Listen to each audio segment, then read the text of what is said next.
जी अस्सलाम वालेकुम स्टूडेंट्स, आज हम लोगों ने जो एक्सरसाइज स्टार्ट करनी है वो प्रोबेबिलिटी है। उसका टॉपिक जो प्रोबेबिलिटी है उसकी डेफिनेशन आपने बेटा यहाँ पे लर्न करनी है, यहाँ से लर्न करनी है। Probability is a chance of occurrence of an events. ठीक है, ये बेटा उसका फार्मूला है प्रोबेबिलिटी का। Number of the favourable outcomes है, उसके बाद देखिए number of the possible outcomes है। इसका मतलब यहाँ पर हमारे पास इसका फार्मूला जो ना एन ए, इवेंट्स के लिए हम ए यूज़ करेंगे और सैम्पल्स के लिए, टोटल के लिए हम एस यूज़ करेंगे।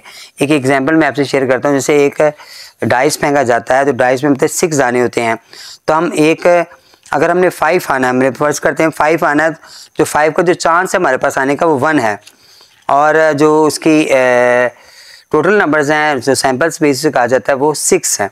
ठीक है, तो हमारे पास 5 एन ए जो होगा वो 1 होगा और एन एस जो होगा ना वो 5 होगा। ठीक है, तो नेक्स्ट हमारे पास जो एक्सरसाइज आ रही है वो 5.5 है। इसमें यहाँ पर उसने फिल इन द ब्लैंक्स लिखे हुए हैं हमारे पास कि आपने ये फिल करने हैं। तो नंबर ऑफ इवेंट्स जो है ना उसने पूछा हुआ है वो 5 हैं और NS 15 लिखा हुआ है, तो इसका जवाब क्या होगा, वो होगा 5/15 बेटा। ठीक है, मैंने यहाँ पे नोट करिए 5/15, मैं भी आपको करीब करके दिखाता भी हूँ 5/15।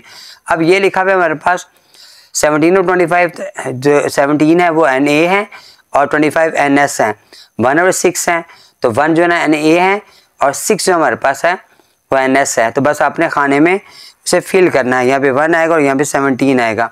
ठीक है, क्वेश्चन नंबर 2 में बेटा हमसे क्या कह रहा है, वो कह रहा है ज़ारा जो है ना रोल ए डाइस। हमें पता है डाइस में 6 दाने होते हैं, 6 फेसेस होते हैं उसके।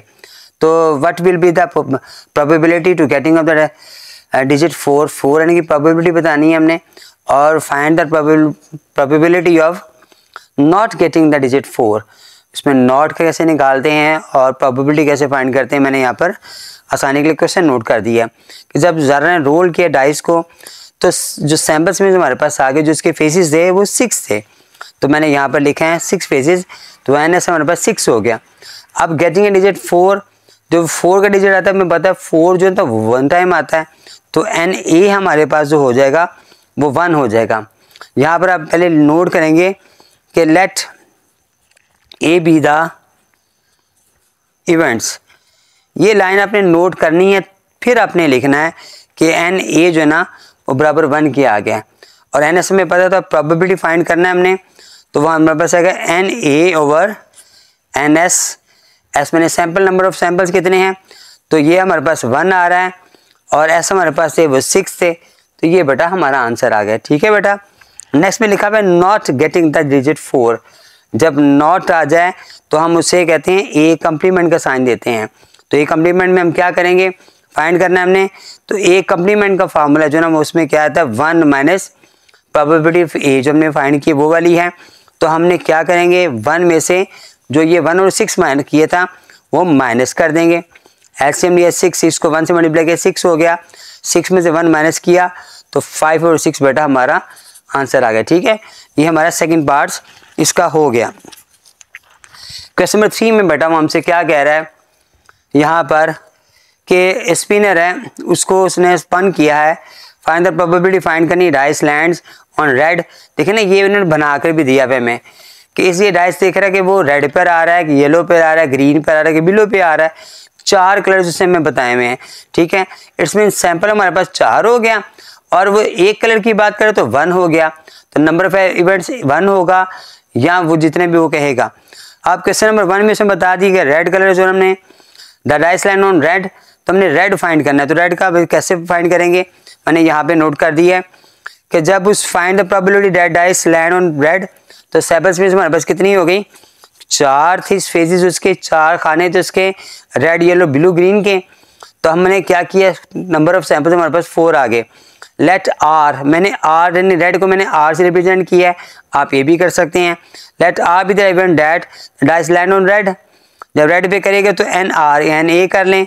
एन आर कितने हो गए, वो तो 1 टाइम्स है, एक ही तो है, तो पी आर प्रोबेबिलिटी हमने आर रेड की मालूम करनी है, तो एन होगा 7 होगी R divided by N S number of samples, तो 1 आवर हमारे पास 4 आ रहा है, तो यही बेटा हमारा आंसर है।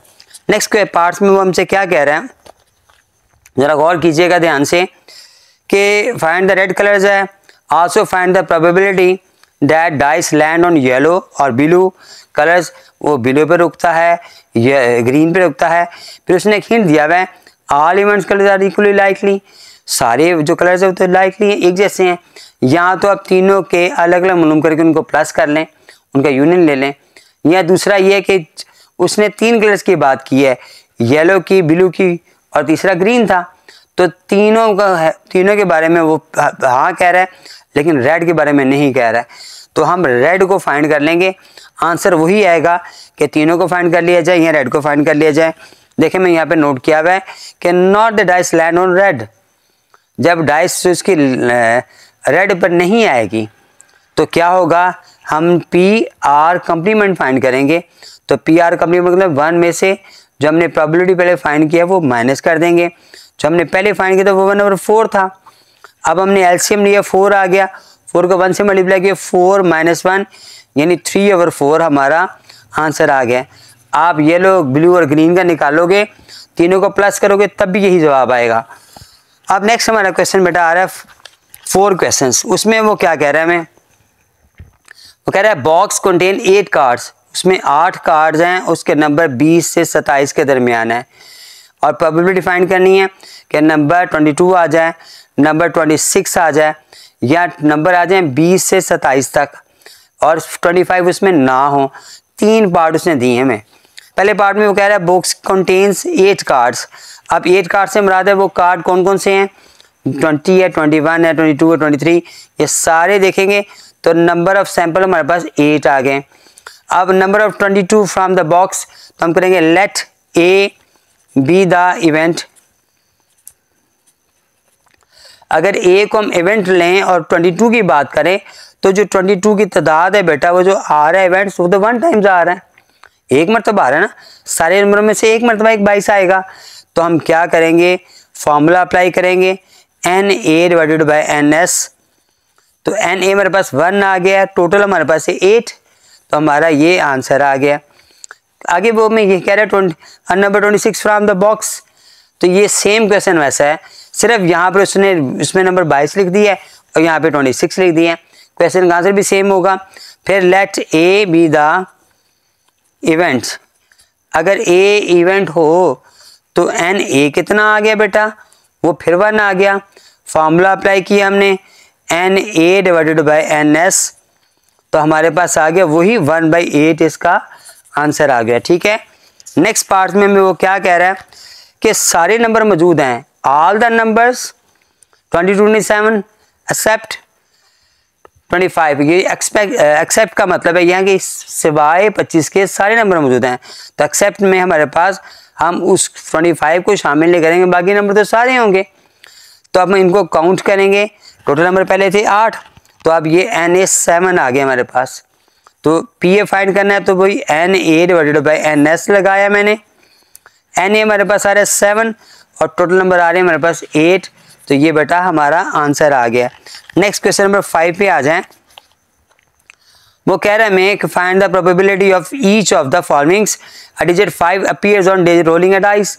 आप ये डाइस की बात कर रहा है, तो मैं पता है जो डाइस है उसमें 6 फेसेस होते हैं, फिर 5 डज नॉट अपीयर कह रहा है और थर्ड बार में कह रहा है 3 अपीयर्स ऑन रोलिंग डाइस। अब 2 में तो वो अपीयर कह रहा है और 1 में नॉट कह रहा है। अब हम क्या करेंगे बेटा क्वेश्चन नंबर 5 में, अब मतलब रोलिंग अ डाइस, तो सैंपल्स में हमारे पास 6 आ गए, नंबर ऑफ सैंपल हमारे पास 6 आ गए, डिजिट 5 अपीयर्स ऑन डाइस, तो let A be the event. अगर ए को इवेंट के तौर पर लिया जाए तो NA कितना हो गया 1 टाइम्स, क्योंकि 5 आ रहा है, तो फार्मूला अप्लाई किया हमने बेटा, तो NA डिवाइडेड बाई NS, तो हमने क्या किया 1/, टोटल नंबर थे 6, ये हमारा आंसर आ गया। ठीक है, 1/6 आ गया। नेक्स्ट पार्ट में वो कह रहा है not the digit 5, digit 5 appears नहीं होगा, तो let A be the event. अगर let A be the event हो तो हमने फाइंड क्या करना है, ए कम्प्लीमेंट फाइंड करना है, और ए कम्प्लीमेंट का फॉर्मूला है कि हमें 1 में से प्रोबेबिलिटी को माइनस करना है।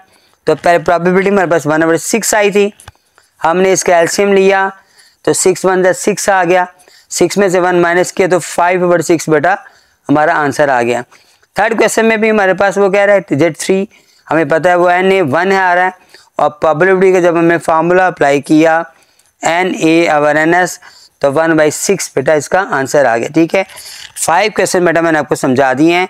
इंशाल्लाह मुझे उम्मीद है आपको समझ आ गई होगी। नेक्स्ट क्वेश्चंस के लिए हम नेक्स्ट वीडियो में इंशाल्लाह बात करेंगे। अस्सलाम वालेकुम।